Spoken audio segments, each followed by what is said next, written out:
Hello students, today we are going to study about Mendeleev's periodic table.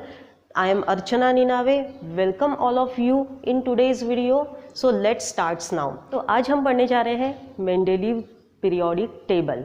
सबसे पहले आपको थोड़ा सा मेंडेलीव का इंट्रोडक्शन दे देती हूँ। मेंडेलीव जो थे वो रशियन साइंटिस्ट थे और वो सेंट पीटर्सबर्ग यूनिवर्सिटी में प्रोफेसर थे। उस समय ड्यूरिंग द पीरियड 1867 टू 1872 में मेंडेलीव ने एलिमेंट का क्लासिफिकेशन किया था और उनका बहुत बड़ा कंट्रीब्यूशन था। उस समय उन्होंने बहुत ही अच्छी तरीके से एलिमेंट्स को क्लासिफाई किया। तो उस समय तो 63 एलिमेंट्स की डिस्कवरी हो चुकी थी, तो उन्होंने ये सभी एलिमेंट्स ताश के पत्तों के वैसे जो कार्ड्स होते हैं उन कार्ड्स पर एक एक एलिमेंट को पुटअप किया। ऐसे जो कार्ड्स थे, ऐसे कार्ड्स पर 63 एलिमेंट्स को उन्होंने लिखा। उन्होंने ऑब्जर्व किया हर एक का atomic mass number, chemical and physical properties उन्होंने ऑब्जर्व की, और जिनकी physical and chemical properties same थी उनको एक के नीचे एक वो इस तरह से प्लेस करते चले गए और उस हिसाब से एलिमेंट को क्लासिफाई किया उन्होंने। तो वैसे तो बहुत सारे साइंटिस्ट आए और उन्होंने अपना कंट्रीब्यूशन दिया। फॉर एग्जांपल हमको पता ही है कि डोबेराइनस्ट्रायड है जिन्होंने 3 एलिमेंट्स का ग्रुप बनाया था और उनको भी उन्होंने इंक्रीजिंग ऑर्डर के हिसाब से अरेंज किया था। उनके बाद आए न्यूलैंड्स ने अपने ऑक्टेव्स बनाए और उन्होंने 8 एलिमेंट्स का ग्रुप बनाया। तो उन्होंने क्या शो किया था कि फर्स्ट एंड 8 एलिमेंट की प्रॉपर्टीज सेम है। उसी तरह उनके बाद है मेंडेलीव ने भी एलिमेंट्स को एटॉमिक मास के हिसाब से ही अरेंज किया था, लेकिन उन्होंने रिलेशन देखा था। He observe the relation between the atomic mass, physical and chemical properties of the elements. तो उन्होंने 3 चीजें ध्यान में रखी: atomic mass, physical and chemical properties.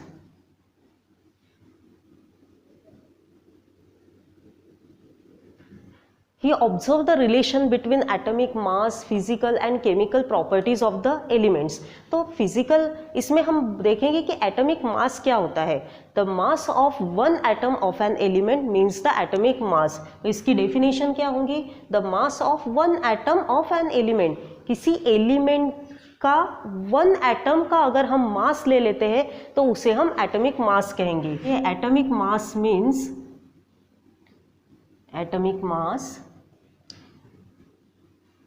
the mass of one atom of an element. Element का कोई भी एक एलिमेंट का एक एटम का मास मतलब एटॉमिक मास होता है। तो वैसे एटम वैसे भी बहुत ही small and light in weight होते हैं, तो स्मॉल होने के कारण तो उन्हें हम अपने आंखों से देख भी नहीं सकते हैं। तो फिर किस तरह से उनका एटॉमिक मास फाइंड किया जाए? तो उस समय तो फिर उन्होंने AMU ये कॉन्सेप्ट उस समय आया था। वैसे तो SI unit of mass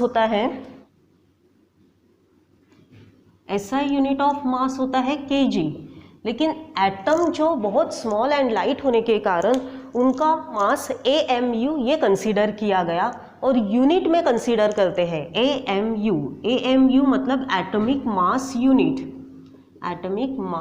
unit. अगर किसी भी एलिमेंट का एटॉमिक मास फाइंड करना होता है तो उसका ये यूनिट होता है AMU। फॉर एग्जांपल अगर हम हाइड्रोजन ले लेते हैं तो hydrogen is equal to 1 AMU। Hydrogen का एटॉमिक मास होता है 1 AMU। उसी तरह कार्बन का होता है 12 AMU। अब हम देखेंगे फिजिकल प्रॉपर्टीज। तो फिजिकल प्रॉपर्टीज में आते हैं density, melting point and boiling point. Chemical properties means how an element react with other elements. अगर कोई भी एलिमेंट्स है वो किसी अदर एलिमेंट के साथ किस तरह से रिएक्शन करता है, उसके लिए मेंडेलीव ने हाइड्रोजन एंड ऑक्सीजन ये 2 एलिमेंट चूज किए थे, क्योंकि हाइड्रोजन एंड ऑक्सीजन ये बहुत ही रिएक्टिव एलिमेंट्स है। तो रिएक्टिव एलिमेंट्स होने के कारण वो किसी भी एलिमेंट्स के साथ कंपाउंड्स फॉर्म करते हैं, इसीलिए उन्होंने हाइड्रोजन एंड ऑक्सीजन को ले लिया था। हम उसको एक एग्जाम्पल से शो करेंगे। जैसे हम लोग ले लेते हैं सोडियम जिसका सिंबल Na होता है, पोटेशियम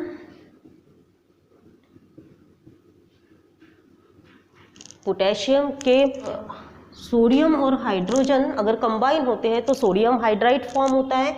उसी तरह सोडियम की ऑक्सीजन के साथ रिएक्शन होके सोडियम ऑक्साइड्स फॉर्म होता है। उसी तरह पोटेशियम के हाइड्रोजन के साथ रिएक्शन होके पोटेशियम हाइड्राइड फॉर्म होता है।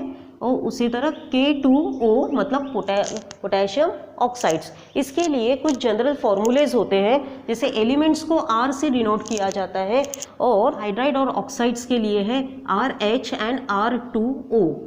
ये कुछ जनरल फॉर्मूलेज आपको आपके पीरियोडिक टेबल में नंबर 18 पर आपको मेंडेलिव्स पीरियोडिक टेबल दिया गया है। उसमें अगर आप टॉप पर जाओगे तो आपको ये फॉर्मूलेज दिखेंगे। और H मतलब होता है हाइड्रोजन एंड O मतलब होता है ऑक्सीजन। उसी तरह R ये डिनोट करता है एनी एलिमेंट्स के लिए होता है। तो आपको ये शो किया जाएगा। तो सोडियम से सोडियम हाइड्राइड एंड O से ऑक्साइड, सोडियम ऑक्साइड्स, उसी तरह potassium hydride and potassium oxides form हुए हैं। So Mendeleev organise the element on the basis of their chemical and physical properties. मतलब मेंडेलीव ने अपना पीरियोडिक टेबल जो था वो केमिकल एंड फिजिकल प्रॉपर्टी के बेसिस पर अरेंज किया हुआ था। उन्होंने हाइड्राइड एंड ऑक्साइड्स के फॉर्मूलेज जो थे वो ग्रुप करने के लिए, एलिमेंट्स के ग्रुप बनाने के लिए यूज किए हुए थे। You can see these group of elements in the Mendeleev's periodic table in your text book. Mendeleev found that the elements with similar chemical and physical properties repeat after definite interval. मतलब उन्हें Mendeleev का ये जो law था वो किस basis पर था कि मेंडेलीव को ये ऑब्जर्व हुआ जब उन्होंने अपने पूरे 63 एलिमेंट्स को अरेंज किया था इंक्रीजिंग एटॉमिक मास के हिसाब से। तो उन्हें ये ऑब्जर्व हुआ कि डेफिनेट इंटरवल के बाद एलिमेंट्स की फिजिकल एंड केमिकल प्रॉपर्टीज जो है वो रिपीट हो रही है। तो उसके ऊपर से उस बेसिस पर उन्होंने अपना एक लॉ फॉर्म किया था, Mendeleev's periodic law. Mendeleev's periodic law states that properties of elements are the periodic function of their atomic masses. तो मतलब एक डेफिनेट इंटरवल के बाद एलिमेंट्स की फिजिकल एंड केमिकल प्रॉपर्टीज ये रिपीट हो रही है, ये उनको शो हुआ। तो अगर आप मेंडेलीव्स पीरियोडिक टेबल में देखते हो, the vertical columns in the periodic table are called as groups and the horizontal rows are called as periods. मतलब वर्टिकल जो लाइंस आपको दिख रही है इन्हें ग्रुप्स कहा जाता है, और हॉरिजॉन्टल रोज जो है इस तरह से आपको दिखाई देगा वो टेबल। तो यहाँ पे ये जो वर्टिकल कॉलम्स जो है वो होते हैं groups and horizontal rows are known as periods. Vertical column को हम कहेंगे ग्रुप्स एंड हॉरिजॉन्टल रोज को कहेंगे हम पीरियड्स। यहाँ पे और ऊपर में यहाँ पर उन्होंने R2O, RO इन फॉर्मूले से एलिमेंट्स की ग्रुपिंग फॉर्म की है। अगर आप क्लोजली मेंडेलीव्स पीरियोडिक टेबल में अगर आप देखते हो तो आपको वहाँ पर कुछ वैकेंट प्लेसेस भी मिलेंगे। वैकेंट मतलब एम्प्टी प्लेसेस मिलेंगे। ये अभी हम स्टार्ट कर रहे हैं merits of Mendeleev's periodic table. So let's see the merits of Mendeleev's periodic table. तो उसके कुछ मेरिट्स थे। आप अगर पीरियोडिक टेबल में अगर ध्यान से देखते हो तो वहाँ पर कुछ वैकेंट प्लेसेस छोड़ी गई है। तो वो वैकेंट प्लेसेस, एम्प्टी प्लेसेस किस लिए उन्होंने शो किया था? तो एक्चुअली उस टाइम में जो एलिमेंट्स 63 एलिमेंट्स अवेलेबल थे, उनकी डिस्कवरी जो हो चुकी थी, तो उन एलिमेंट्स को उन्होंने इंक्रीजिंग एटॉमिक मास नंबर के हिसाब से अरेंज किया था। लेकिन कुछ एलिमेंट्स के एटॉमिक मास जो थे वो दो एलिमेंट्स के बीच में बहुत ज़्यादा एटॉमिक मास नंबर का डिफरेंस आ रहा था। तो उसने ये थिंक किया था उस समय कि हो सकता है कि ये जो एलिमेंट की डिस्कवरी हुई है इसके बाद और भी एलिमेंट्स आ सकते हैं, क्योंकि जो नीचे वाला एलिमेंट्स था उसका एटॉमिक मास नंबर ग्रेटर था। तो इसीलिए उन्होंने कुछ वैकेंट प्लेसेस छोड़े, ताकि उन्होंने ये प्रेडिक्शन किया था कि हो सकता है कि फ्यूचर में कुछ ऐसे एलिमेंट की डिस्कवरी हो जो इन दो हेवी एलिमेंट्स के बीच में प्लेस हो जाए। उनका ये प्रेडिक्शन फ्यूचर में सही साबित हुआ। तो उन्होंने पहले ही उन जो वैकेंट प्लेसेस थी वहाँ पे उन्होंने कुछ वो स्थान खाली रखने के बजाय वहाँ पर उन्होंने नाम दे दिए थे वो एलिमेंट को, जैसे एका एल्यूमिनियम, एका बोरॉन, एका सिलिकॉन। तो एका मतलब संस्कृत वर्ड है, तो संस्कृत वर्ड में एका मीन्स 1 होता है। तो फर्स्ट एल्यूमिनियम। तो लेटर ऑन बाद में बहुत साल बाद जब इन एलिमेंट्स की डिस्कवरी हुई तो मेंडेलीव का जो प्रिडिक्शन था वो सही साबित हुआ, और सही में उन्होंने पहले ही उनकी फिजिकल एंड केमिकल प्रॉपर्टीज़ भी प्रिडिक्ट की हुई थी। उनका ये अंदाज़ा था कि सही में इसकी केमिकल एंड फिजिकल प्रॉपर्टीज़ यही होना चाहिए। और बाद में जब इन एलिमेंट्स की डिस्कवरी हुई थी तो वो एलिमेंट्स थे गैलियम, स्कैंडियम एंड जर्मेनियम। ये एक उनका मेरिट्स था। सेकेंड मेरिट जो था वो था elements with greater atomic mass placed before the elements with lower atomic mass. मतलब कुछ ऐसे एलिमेंट्स थे जिनका एटॉमिक मास नंबर ग्रेटर था, उनको जो लोअर एटॉमिक मास नंबर के पहले ही प्लेस किया गया। For example cobalt and nickel. Cobalt का एटॉमिक मास नंबर है 58.93 एंड निकेल का एटॉमिक मास नंबर है 58.71। तो जबकि निकेल का एटॉमिक मास नंबर स्मॉल है तो निकेल को कोबाल्ट के पहले मतलब बिफोर प्लेस किया जाना चाहिए था, लेकिन फिर भी मेंडेलीव ने ऐसा नहीं किया क्योंकि कोबाल्ट के नीचे में जो एलिमेंट्स थे रोडियम एंड इरिडियम, उनकी प्रॉपर्टीज सेम होने के कारण कोबाल्ट को उनके ऊपर प्लेस किया गया। उसी तरह निकेल के बिलो जो एलिमेंट्स थे पैलेडियम एंड प्लैटिनम, इनकी प्रॉपर्टीज सेम होने के कारण निकेल को उसके ग्रुप में प्लेस किया गया था।